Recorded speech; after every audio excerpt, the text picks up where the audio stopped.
NBA 역사상 최고의 선수를 꼽으라면 단연코 마이클 조던을 꼽을 수 있다. 천재적인 실력도 인상적이지만 집요한 승부욕과 도끼로도 유명하다. 그런데 마이클 조던보다 더 독한 선수가 있다. 시카고 불스에서 조던과 함께 6번이나 우승을 차지했던 필 잭슨 감독이 보증한 선수 코비 브라이언트다. 마이클 조던의 모든 것을 롤모델로 삼았던 선수가 코비 브라이언트였다. 그런데 훈련을 대하는 태도와 도끼만큼은 오히려 코비가 조던보다 대단했다. 이 말을 들으면 조던이 나한테 뭐라고 할 것 같긴 하다. 하지만 진짜로 그랬다. 조던도 따라오지 못하는 연습벌레 코비 브라이언트. 그의 훈련량을 살펴보면 보통 사람으로서 입이 떡 벌어질 수밖에 없다. 아침 4시 기상, 트랙에서 인터벌 트레이닝 실시, 5시 30분부터 체육관에서 훈련 시작. 각각 5개의 스팟에서 200개씩 던진다. 들어가는 것만 카운트. 코비 자신의 말로는 1500개 정도 던진다고 한다.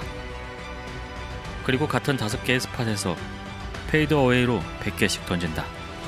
물론 들어가는 것만 카운트. 이상이 코비의 기상 훈련이다. 이것은 코비에게 있어 하루의 시작에 불과하다. 이후 팀 훈련을 마치고 나면 본격적으로 개인 훈련을 시작한다. 코비의 개인 훈련을 666 프로젝트라고 한다.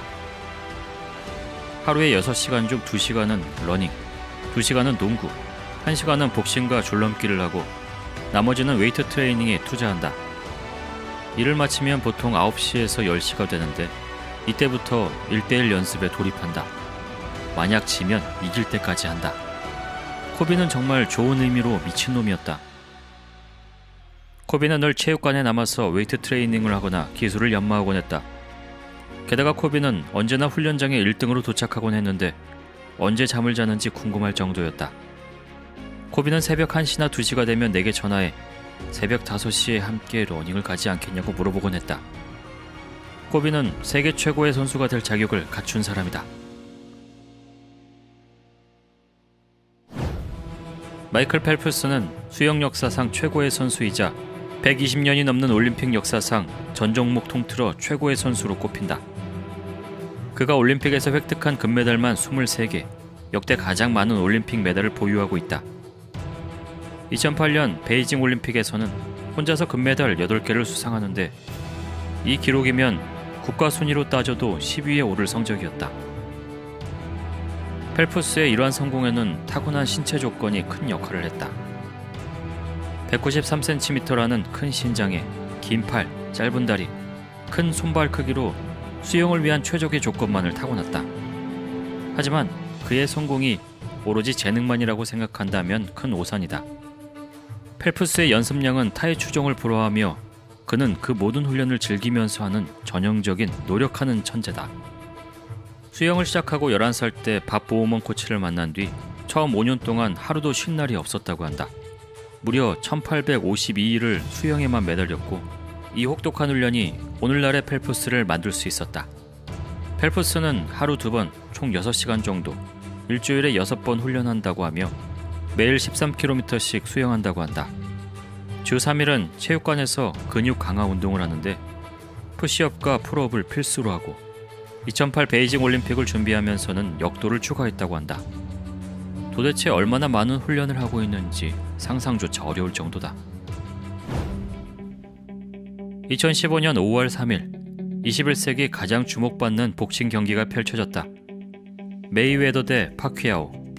그러나 소문난 잔치에 먹을 것 없다고 세 개의 경기는 심심한 판정승으로 마무리되었다. 경기가 끝나고 승자인 메이웨더를 향한 비난이 쏟아졌다. 재미없는 경기만 한다. 수비 일변도다.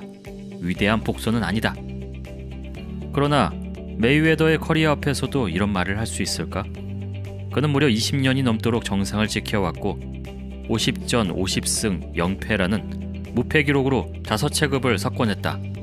그가 최고의 자리에 오를 수 있었던 비결은 무엇일까? 메이웨더는 이렇게 말한다. 너희들은 나만큼 노력해봤어? 메이웨더의 훈련량은 어마어마하다. 다큐멘터리를 통해 알려진 그의 훈련 일정은 다음과 같다.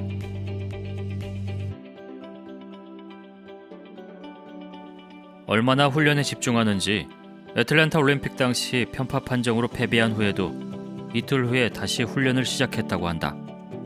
경기가 없을 때도 주 2회씩 올림픽 수준의 트레이닝을 수행하며 트레이너가 훈련량을 줄이라고 충고할 정도라고 한다. 여기에 술, 담배는 입에도 대지 않는 철저한 자기관리까지 더해진다. 미디어 마케팅에 적극적이고 각종 어그로를 끄는데도 주저하지 않기에 수많은 안티팬이 존재하는 선수이지만 그가 복싱계의 전설이라는 점을 부정할 사람은 아무도 없을 것이다. 왜냐하면 그가 치열하게 노력하는 모습을 보았다면 성공을 인정할 수밖에 없을 테니까. 메이웨더는 이기기보다는 상대방을 지게 한다. 수십 발을 때리면 다 막아내고 상대방에게 서너 발을 맞춘다. 그렇게 경기에서 이기고 돈을 싸들고 떠나버린다. 명예를 위해서냐고? 물론. 돈을 위해서냐고? 물론. 모든 것은 하나로 통한다. 누구도 나를 위해 그들의 글러브를 내려놓지 않는다. 누구도 나를 위해 거리에 자신을 내려놓고 나를 위해 수마일을 뛰고 또 뛰어주지 않는다. 누구도 출혈을, 부서진 갈비뼈를 대신해주지 않는다. 내가 그 모든 것을 해왔다. 내가 사는 동안 나는 더 베스트 에버로 기억될 것이다. 미디어 앞에서는 언제나 천진하고 명랑하게 보이는 나일 테지만 나는 매일매일 해가 뜨는 것이 무서울 정도로 지독한 노력을 하고 있어. 세계적인 스타들의 노력을 말하면 이런 반론을 듣곤 한다. 저 사람들은 하루 종일 저것만 할 정도로 여유가 있으니까 가능한 거야. 다들 엄청난 부자잖아. 하지만 여기서 언급한 선수 중 대부분은 힘든 유년 시절을 보냈다. 펠프스는 ADHD를 겪었다. 메이웨더의 아버지는 마약상이었고 어머니는 마약 중독자였으며 이모 중 한 명은 에이즈로 사망했다. 다른 빈민가의 청년들처럼 막장 인생이 되었어도 이상할 게 없었다.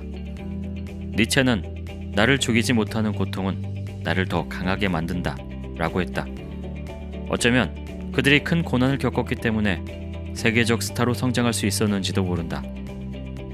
확실한 것은 그들이 절대 평온한 유년 시절을 보낸 것은 아니라는 점이다. 그걸 뛰어넘고 세계 최고가 되었다. 또한 저들은 훈련이 직업이다.